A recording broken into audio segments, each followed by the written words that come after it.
Hey guys, I'm Toby from AquaOwner, the German aquascaping channel. So now have fun and listen to what George said about the judging process of the Art of the Planet Aquarium contest. It was very interesting talking to him and I hope to meet him someday soon, so have fun watching.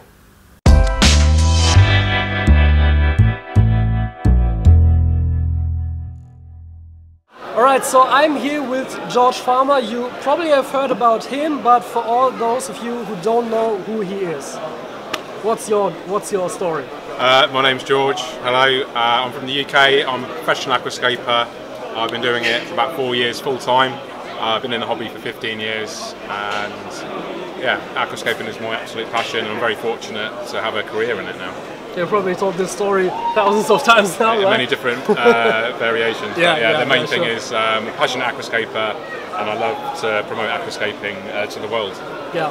And he also judged the Art of the Planet Aquarium contest this year together with 2 other judges, and I'm really interested in how is it to judge the amount of scapes you see here and what was kind of the most challenging criteria you had to judge. Yeah, so we had a clipboard with a piece of paper on, and each criteria was noted down, and you had things like composition, plant health, plant composition, attention to detail.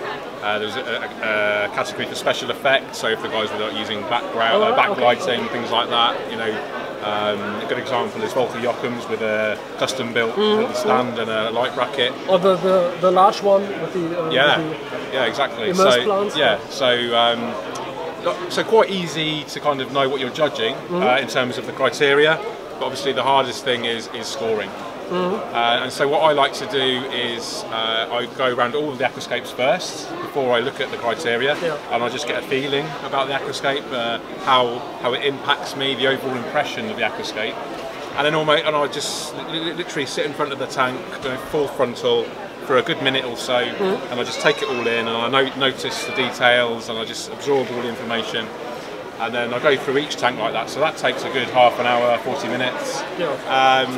And then the interesting thing is, even after you've physically sat in front of the aquascape, your subconscious is analysing it, because I do this so much, my brain is almost just computing the whole time through the whole process. And then I go physically with the piece of paper, and actually that process is now quite quick, because I've given it thought already. And the actual scoring only takes me a minute per aquascape, but it's the effort that goes before the actual writing. That's where the real sort of thought process goes in. And then the results are collated. So we obviously, me and the other 2 judges, we have a meeting and we compare scores and we add them up and we make an average. And then that's how the winners are calculated. It's quite a simple process, really. Yeah. And is there any criteria you find most difficult to analyze, to judge about?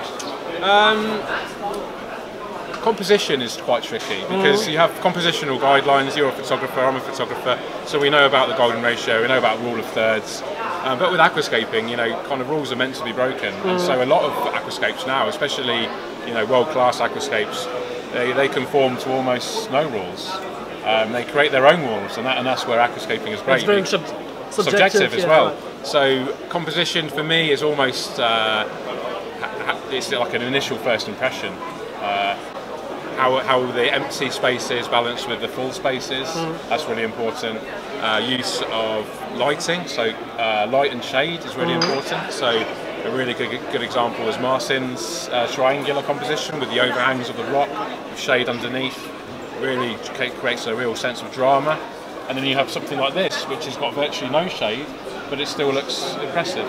So it is subjective, and you just almost have to go with your first instinct. How does it make me feel? My first impression is normally the right impression, because that's how it works. Your first impression is how you feel, and you have to go with the feeling. If you analyse too much, it becomes too complex. You start doubting yourself, and you end up never making a decision. So you have to go with your, and because I'm quite experienced with this now, my gut instinct, it happens super quickly. Did your favorite tank win? Yes. All right. Okay. Yeah, yeah. So you made the right decision there. Yeah, both categories. All right. Yeah, Okay, yeah. cool. And was there any tank where between the judges that there was a large gap in scoring? Was there anything you weren't sure about as a group of judges? We agreed on everything. Okay. Yeah, there was no argument or no real difference in scoring, etc. The interesting one was the special category for the XL.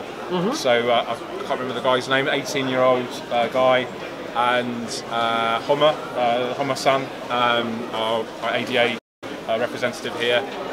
He really was strong about making that the special winner. Okay. Because it was innovative in the design, and for an 18-year-old guy who's just started the hobby, it was very, very good. Yeah. And we felt it was important to also to encourage the new generation of aquascapers, and it stood on its own merit as an aquascape. But more importantly to us, we felt he is the new blood of aquascaping, and for me especially, it's really important to promote the hobby to newcomers. So if we can, and I actually spoke with this gentleman last night at length about developing his own brand, and he wanted to take aquascaping to a professional level, and I gave him my backstory, and so for me it was really nice that he got this special prize as well, because it kind of, the story of me talking to him last night and then him getting this prize was really quite sweet. So you didn't know it last night? He didn't know it, no. Okay. I didn't know it last night. It was a decision made today. All right. So it's very kind of, like a sweet story. Yeah, and like the special prize that the fair gave out today, that these wild cards for participants, that's probably a big boost as well in participating in such a contest. And, exactly. And not being afraid of it. Yeah, exactly. And it's all about, for me, contests like this, it's all about inspiring a new generation. We have people that have probably never seen an aquascape visiting today, and if one person gets inspired and starts aquascaping at home, then for me that's a win. And that's why these contests, these events are so brilliant. My passion, my mission in life now is to promote aquascaping, and events like this really help to do that. It's the best way to do it, is to physically see aquascapes in the flesh, speak with the aquascapers, become enthused, motivated by the aquascapers, and let's face it, I'm super passionate about aquascaping, and I don't think there's anyone on this planet which wouldn't enjoy having an aquascape at home, and events like this, you have a YouTube channel, you have a great, Instagram, and social media is a fantastic vehicle, as well as live events like this to help achieve that.